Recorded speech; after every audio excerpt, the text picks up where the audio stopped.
A sapsucker is a type of bird that sucks sap from trees.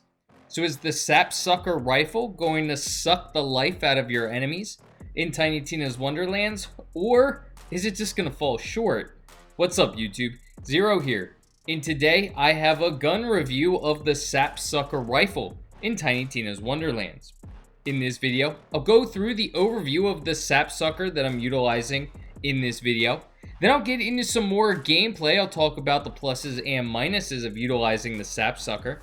Then at the end of the video, I'll get into Fate or Hate. Is the Sapsucker fated to be in the Fate Maker's inventory? Or are you going to hate it? And should you trash it immediately?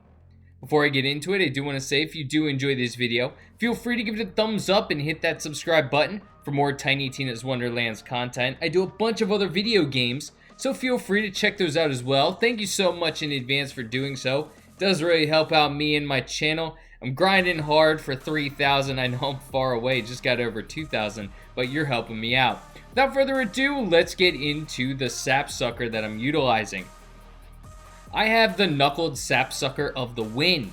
This is a Dahlia Rifle, and it's going to be the epic version. The damage is at 397, accuracy is at 83%, handling is at 70%.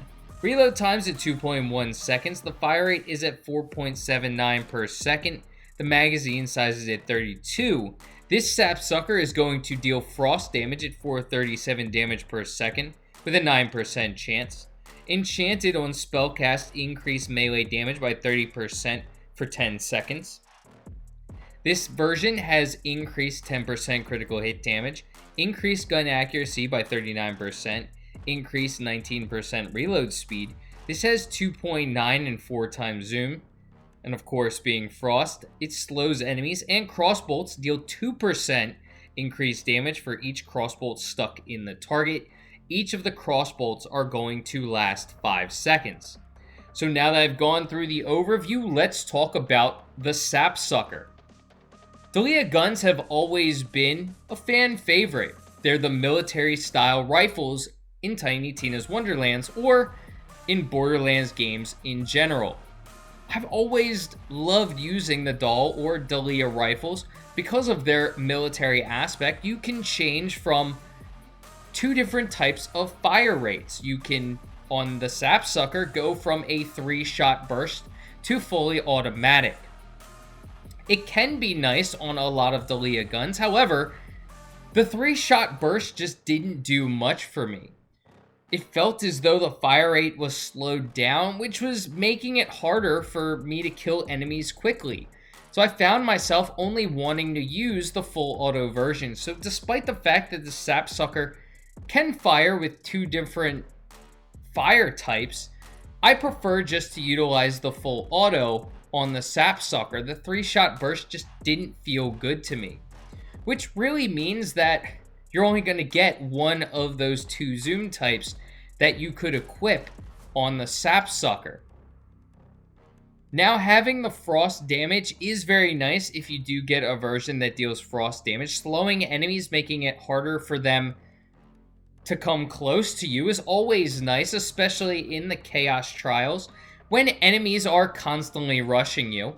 Having the ability to stick those arrows into our enemies to deal extra damage is also nice. The full auto is a nice version where you can stick a lot of those arrows into enemies more quickly. However, despite the fact of this being a rifle typically known for longer ranges, the arrows kind of arc once you start getting to a certain distance. While when you're close, they fire straight. Over longer distances, they start to arc, which does make it harder to hit your targets. When I want an assault rifle, I want the arrows or bullets just to go straight.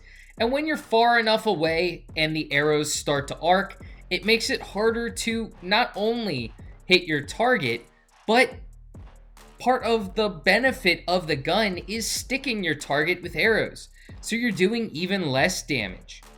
Now, my build is focused on dealing shock and frost damage, so this gun dealing frost damage fits into my build nicely. However, the damage output just doesn't feel like it's enough, and the fire rate is relatively slow. You could see the arcing that I was talking about in this portion of the clip. But the fire rate is very slow, making it harder to stick enemies with a lot of those crossbolts to deal even more damage. So now that we've talked about the pluses and minuses, let's get into Fate or Hate. Is the Sapsucker fated to be in the Fate Maker's inventory, or are you going to hate it and should you trash it immediately? There are some perks of utilizing the Sapsucker. You get 2 fire modes. Dahlias are always nice to have, but it just doesn't feel like the damage output is enough. Even though you can stick enemies with crossbolts and deal extra damage, the fire rate is relatively slow and it's harder to use over longer ranges. For that reason, I'm going to hate the Sapsucker. But let me know in the comments section if you've used this gun and what you think of it. I hope you have a great rest of your day, and until next time, peace.